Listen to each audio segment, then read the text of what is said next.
النهارده هعمل معاكم قرص كده هشة وطرية، وتنفع بقى للفطار، تنفع العشاء. عادي كده يعني بين الوجبات. طبعا عايزين تعملوا اي حاجة تاكلوها جميلة جدا. انا هنا معايا كمية الدقيق. بصوا، هو انا والله يعني ايه عملت تقريبا كده 2 كيلو وشوية يعني. لان هما كانوا كيسين عندي وشوية، 2 كيلو، زي 2 كيلو وربع كده. تمام. حطيت عليهم ربع كوباية سمسم. تمام. وبدأت اقلب السمسم كده في كل الدقيق. وبعدين جبت هنا كوباية كبيرة كبيرة سمنة على زيت. تمام. ونزلتها كده، وفضلت بقى ايه، اقلب كده وافرك فيها كويس في الدقيق. يعني زي ما بيقولوا ابسها. بسيتها كده. تمام. وانا ببسها حسيت ان الدقيق محتاج سمنة تاني او زيت، يعني مادة دهنية. تمام. ف يعني ايه، قعدت اقلب كده فيها، حسيت الدقيق لسه فيه كده مش متشرب من السمنة، وما كتلش كله معايا في السمنة يعني. تمام. بس يعني عشان تعتمدوها كويس. تمام. ممكن تخمروا الخميرة من قبلها بشوية، يعني 5 دقايق 10 دقايق كده ان هي ترتفع، بس انا ما عملتش كده. تمام. انا فضلت اقلب وافرك فيها زي ما انتوا شايفين كده. فضلت اقلب وافرك كده فيها بالساعة. على فكرة كنت ممكن اعملها في العجان، بس كمية الدقيق كانت كبيرة فمعرفتش اعملها في العجان خالص.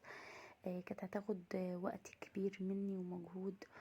ان انا برضو اشيل كل الدقيق ده وبعدين احطه في العجان وبرجع احطه في حاجة تانية وكده. تمام. بس انا مرضتش اعمله في العجان. قلت لما العجينة اكون ماسكاها كده بايدي، لمساها. تمام. يعني بحس ان هي بتبقى افضل. يعني المس الحاجة كده بتبقى حلوة. هنا بقى كنت خلاص بسيت الدقيق وكده، بس حسيت ان هو عايز سمنة تاني او زيت، يعني اي مادة دهنية. فروحت جبت نص كوباية زيت. تمام.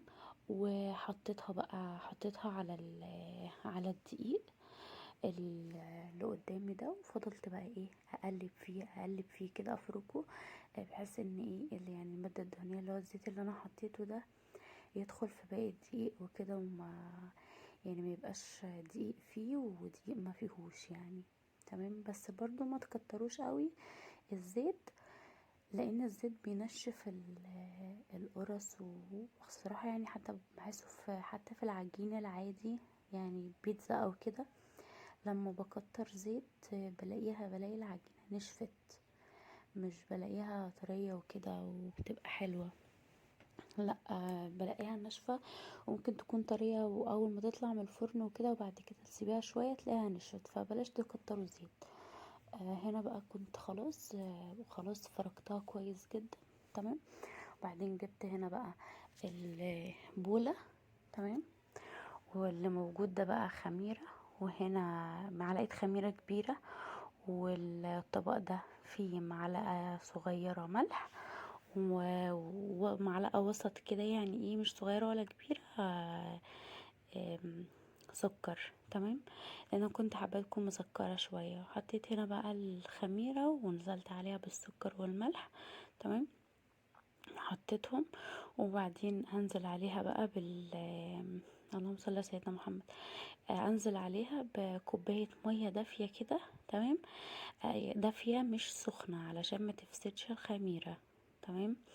يعني ايه، ما بين فتره كده. تمام.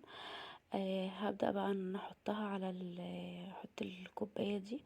هو مج كده يعني، بس برضو بياخد في مقام كوباية يعني. وبعدين هبدأ ان انا اقلبهم كده. تمام. هجيب المضرب، وابدأ ان انا افضل اقلب فيهم، اقلب اقلب اقلب لحد ما يتجانسوا مع بعض كده. وبعد كده بعد ما الاقيهم خلاص كده تجانسوا مع بعض، هبدأ اضيفهم لا، قبل ما اضيفهم عليها هضيف دي كوبايتين ونص زبادي. تمام. لان انا ما كانش عندي لبن رايب، لو في لبن رايب عندك تمام ضيفيه، برضو بيبقى حلو في العجين، بقى احلى من اللبن السايب، اللبن الرايب او الزبادي. وهنا كنت بخلطهم في الخميرة كويس قوي. تمام. وبعد كده هبدأ ان انا اضيفهم على العجين، بس بعد ما يتخلطوا كويس قوي. تمام. بحيث ان كل الخميرة تدخل في اللبن وكده، وابدأ اضيفهم بقى على العجين كده، وابدأ الم بقى في العجين كده عليهم بايديا واعجن. بصراحة يا جماعة العجين ده آه، اكتر حاجة متعبة في الدنيا، والله العظيم متعبة جدا. تقعدي بقى تفركي وتزودي مية، تزودي مية حسب ما تشوفي العجينة في ايدك عاملة ازاي يعني. هي العجينة بتاعتها متبقاش بتلزق خالص، عشان عجينة البيتزا مثلا بتكون بتلزق، لا دي لا، دي بقى تفضلي تفركي تفركي تفركي تفركي تفركي كده. تمام. وتعجني فيها، وتدخلي بقى الزبادي في الدقيق كله، زي ما دخلتي السمنة وكده في الدقيق. تمام. تقعدي تفركيها تاني، يعني تقعدي تبسيها كده تاني، زي ما عملتي الدقيق والسمنة والزيت في بعض. برضو الزبادي تعمليها كده. آه، بتبقى جميلة بصراحة، والله يعني كل اللي كل منها قال ان هي جميلة وكده. الف هنا وشفا على قلب اللي كل، والله العظيم. بفرح قوي لما حد يبقى بياكل من عندي او مثلا يقول لي انا عايز كذا، حلوة خالص وعجبت جوزي وعجبت البنات، عجبتهم خالص. الف هنا وشفا على قلبهم، مطرح ما يسري يمري يا رب. هنا خلاص بقى كنت بسيتها كويس، وهبدأ اضيف المية بقى. يعني هنا كنت دخلت الخميرة واللبن والسكر والملح وكده في كل الدقيق. تمام. وهنا هبدأ بقى اضيف المية، وندخل بقى في اصعب مرحلة. مش بقولك ايه، لتي وعجني لما تكوني تتكلمي، اهو ده بقى اللت والعجن بقى.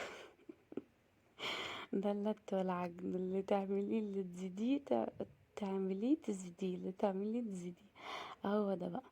تقعدي تلتي وتعجني كده، تلتي وتعجني وتلمي بقى، وتقعدي تزودي مية براحتك بقى ايه. آه. تمام.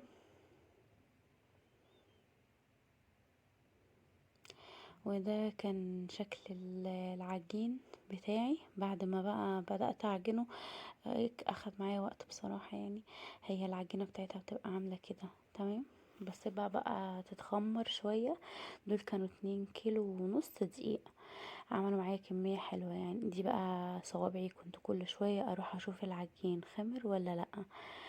هنا بقى كده كان خمر، شفتوا السمسم باين فيه ازاي، بصراحة كان تحفة. بعد ما خمرت وكده كانت جميلة بصراحة.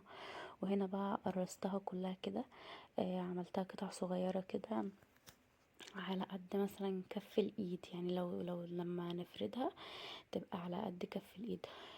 فردتها الحمد لله، ما كانتش عايزة خالص لا دقيق تحتها ولا دقيق فوقها ولا كده. وده كان شكلها اهو. كانت جميلة جدا، وقلبها من جوه منخشش كده. مع ان هي في الفرن والله ما قبتش معايا قوي، يعني ما اتنفختش وطلعت لفوق، بس لا كانت منفوخة وكانت حلوة. وتفتحيها يعني بتتفتح معاكي، ولها وش ولها قعر وكده، وكانت جميلة بصراحة. عجبتني قوي. ان شاء الله اكررها تاني. ان شاء الله باذن الله اكررها كذا مرة، يعني لان ولادي حبوها وجوزي حبها. وانا بحب اعمل لهم حاجة مثلا يكونوا هم عاوزينها او حاجة بيحبوها، علشان تخلص. لو في حاجة مش بيحبوها والله بتقعد بتتركن في التلاجة بالايام كده، مش بتتاكل.